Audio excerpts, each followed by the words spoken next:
Hello everyone. So in today's video, we are going to go over this paper titled Fermi at SEMEVAL 2019 Task 5 using sentence embeddings to identify hate speech against immigrants and women in Twitter.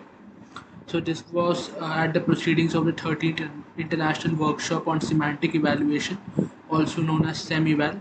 So SEMEVAL 2019, and these conferences have different tasks. So one of the tasks, which was task 5, was this task to use sentence embeddings to identify hate speech. And this paper is by Vijay Sarathi Indurthi, Bakhtiyar Saeed, Manish Srivastava, Nikhil Chakravartula, Manish Gupta, and Vasudeva Verma. Alright. So they are from Triple ID Hyderabad, Microsoft, and Teradata. So the abstract. This paper describes our system, which they call Fermi, for task 5. They've just rewritten it. We participated in the subtask A for English and ranked first in the evaluation of the test set. We evaluate the quality of multiple sentence embeddings and explore multiple training models to evaluate the performance of simple yet effective embedding ML combination algorithms. Our team Fermi's model achieved an accuracy of 65% for English language in task A. Are models which use pre-trained universal encoder sentence embeddings for transforming the input, and SVM with RBF kernel for classification scored first position among 68 in the leaderboard on the test set for subtask A in English language. In this paper, this tell us the approach they used. So usually what happens is at these conferences, these tasks have rankings. So the different research organizations participating, they present their models, they send their predictions, and they have certain metrics and the ground truth labels which the organizers use to give each model a score. So they've mentioned that they scored first among 68 teams, and they've mentioned their accuracy. They've mentioned that they were specifically in subtask A. Maybe different subtasks had different languages or different other things, and they've given a brief description of what they used, which was using universal encoder sentence embeddings and SVM with RBF kernel. Alright. So an introduction.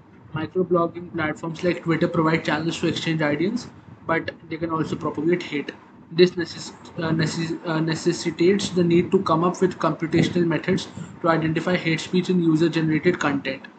So using computational methods to identify offensive aggression, and hate speech in user-generated content has been gaining attention in the recent few years. So Wasim et al., Davidson et al. We've covered some of these data sets as well in previous videos. And workshops such as the abusive language workshop and workshop on trolling aggression and cyberbullying. So these are famous workshops. Alright. So now the related work, the work which they've done. So a few of our early works related to hate speech detection employed the use of a bag of words, word and character engrams with relatively off-the-shelf machine learning classifiers for detection. Deep learning methods were also used, where they used deep learning architectures like word embeddings learned using LSTM models. So these are the previous works which have been done. The papers published in the last 2 years include surveys and the paper by Davidson et al., which presented the hate speech detection dataset, which was used in other papers. A proposal of typology of abusive language subtasks is presented in Wasim et al. 2017. And for studies of language other than English, they have these other papers as well. And finally, for recent discussion on identifying profanity versus hate speech, they've mentioned this paper. This work highlighted the challenges of distinguishing between profanity and threatening language, which may not actually contain profane language. Alright, so profanity might come due to some words, but hate speech might be implicit in the sentence. They might not be using a curse word per se, but the hate would still be there, which is why it is a much more difficult task. So some of the similar and related previous workshops are text analytics for cybersecurity and online safety, TACOS, abusive language workshop, and TRAC. You've mentioned the full form above. Related are Germival and TRAC. Alright, so the methodology of their work. So for the word embeddings, word embeddings have been widely used in modern NLP applications as they provide vector representation of words. So computers cannot really understand your sentences. So I am a boy is not something that the computer can directly understand unless you provide the sentence as a bunch of ones and zeros. So, vector representation essentially converts the sentences into numbers in some fashion. So, vectors to be precise, and then those vectors are easily representable in a binary format. So, these word embeddings have improved the performance of many downstream tasks across many domains like text classification, machine comprehension, etc. Multiple ways of generalizing word embeddings exist, such as neural probabilistic language models, word-to-vec, GLOVE, and more recently, you have Elmo and other models. So basically, word embeddings are often pre-trained as well. So you'll see many models which have pre-trained word embeddings, and you just fine-tune it with your specific data set, while there are other ones which are created from scratch. So these word embeddings rely on the distributional linguistics hypothesis. They differ in the way they capture the meaning of the words or the way they are trained. Each word embedding captures a different set of semantic attributes which may or may not be captured by other word embeddings. In general, it is difficult to predict the relative performance of these word embeddings on downstream tasks. The choice of which word embeddings should be used for a given downstream task depends on experimentation and evaluation. So basically, what they're saying is that it's not easy to decide which set of word embedding to use. Some have some gain over the other, some are easy to produce, some are more context driven, some are good in local context capturing but fail miserably in global context capturing, and so on. So you need to experiment with different models. So embeddings. While word embeddings can produce representation for words which can capture the linguistic properties and the semantics, the idea of representing sentences as vectors is an important and open research problem. Finding a universal representation of a sentence which works in a variety of downstream tasks is a major goal. So basically, since you can see we've already got only a few listed, but these are already very heavy models. So finding one unique representation which can fit every use case would be the ideal goal. But since that is very difficult, it is still an open problem. So a common approach of obtaining a sentence representation using word embeddings is by the simple and naive way of using the simple arithmetic mean of all the embeddings of the words present in the sentence, smooth inverse frequency, which uses weighted values and modifies it using SVD, so singular value decomposition. And it has been a strong contender as a baseline over traditional averaging techniques. Other means are InfoSend, skip throat, universal encoder, etc. So basically, what they're saying is uh, a, one way of obtaining a sentence representation using word embeddings is, so you take the mean of all the embeddings of the words present in the sentence, then you smooth inverse frequency, and to do that you use weighted averages, and then finally you modify it using a singular value decomposition, SVDs. So these are all linear algebra concepts, and smoothing inverse frequency is an information theory concept, so I won't be delving into them, but if you guys are interested, I can make a separate video on them. Alright. So task A, hate speech detection, is a two-class classification where systems have to predict whether a tweet in English or in Spanish with a given target is hateful or not hateful.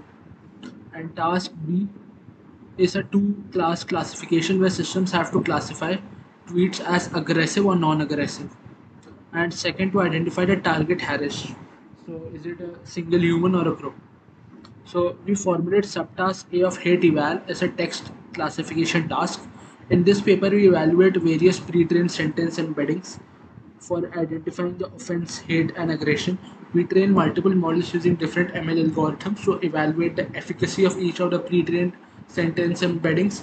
We observe that there is a class label imbalance in the dataset.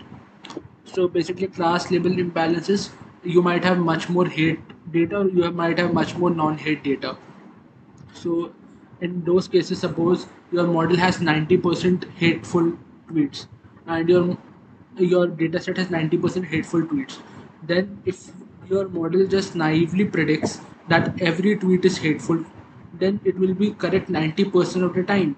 And you'll see many a times, even after training models, you might not be able to reach that accuracy. So that is why it's very difficult when the dataset is imbalanced to even get the naive approaches. So we train multiple algorithms. We observe to prevent any bias induced due to imbalanced classes. We process the transform training dataset using SMOT, which synthetically oversamples data and ensures that all classes have same number of instances. So basically, they're using this method. Even I'm not very familiar with this, so I won't be able to explain exactly what this is. But they're oversampling data, so they might be multi-counting or doing something of that sort for the underrepresented classes. So they've used InfoSint, which is a set of embeddings proposed by Facebook, and they've been trained using two popular inference corpus. Given two sentences, the model is trained to infer whether they are contradiction, neutral pairing, or an entailment. So contradiction meaning do they contradict each other, neutral pairing meaning are they not related, or entailment meaning does sentence one come after sentence two, and so on. And these embeddings have 4096 dimensions already.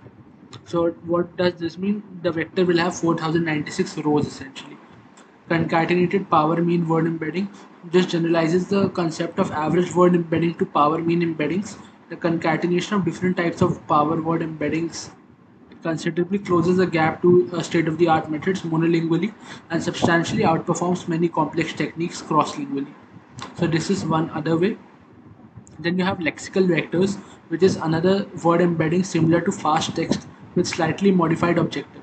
So fast text is another word embedding which incorporates character engrams into the skipgram model of word2vec and considers the subword information.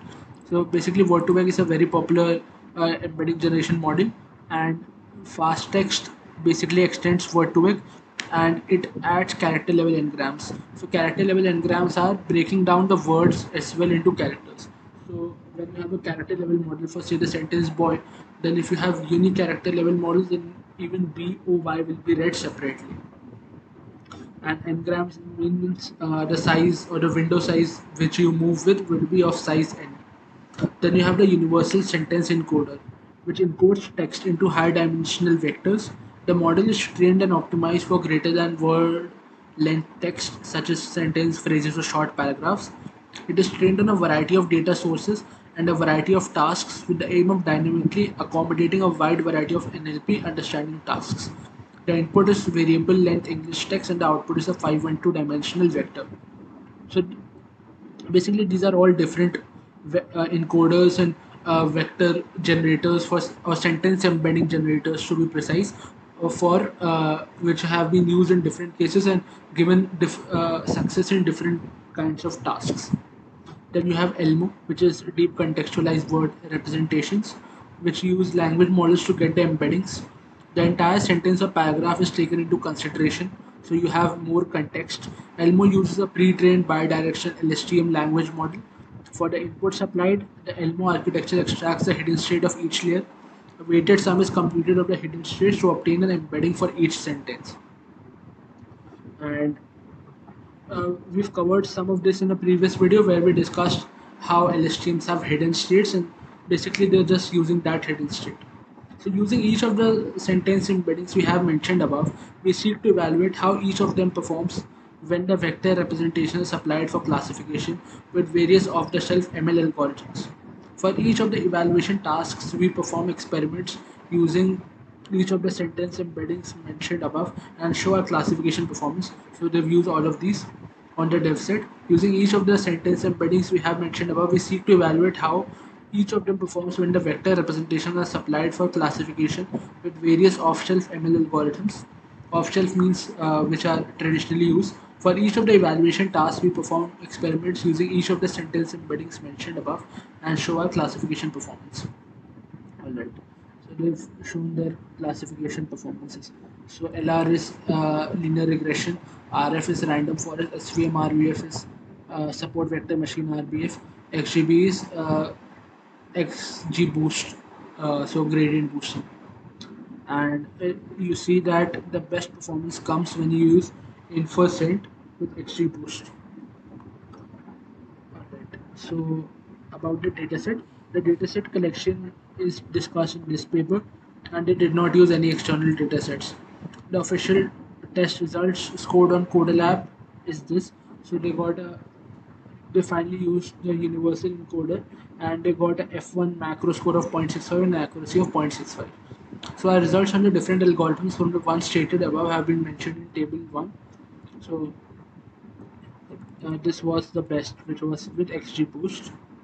And as described, the DefSet macro average F1 in accuracy is given for the task A English. So we noticed the best performance in English on official test was backed on the models which were pre-trained universal sentence embeddings using SVM with RBF kernel.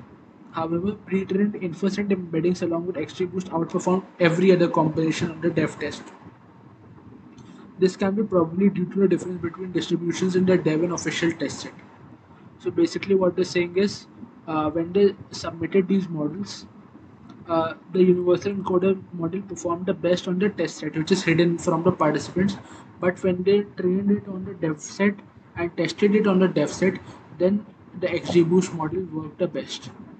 However, pre-trained info this can be probably due to a difference in distribution. Overall, this work shows how different set of pre-trained embeddings trained from different state-of-the-art architectures and methods when used with simple ML classifiers performs very well in classification tasks. And they're saying essentially that you do not need very deep neural networks always. Even simple ML algorithms with the right choice of word embeddings can just do the job. And conclusion and future work, it is important to note that the experiments are performed using the default parameters, so there is much scope for improvement with a lot of fine tuning, which we plan on considering for future research purposes. Further, we can explore augmenting data from other similar shared tasks to achieve better performance. So basically, they're saying that when you say you have random forest or decision tree models, then you can vary and estimators and other parameters. For instance, if you're using sklearn, you have all these quads which you can tweak. So they are saying that even playing with that can maybe get a significant boost.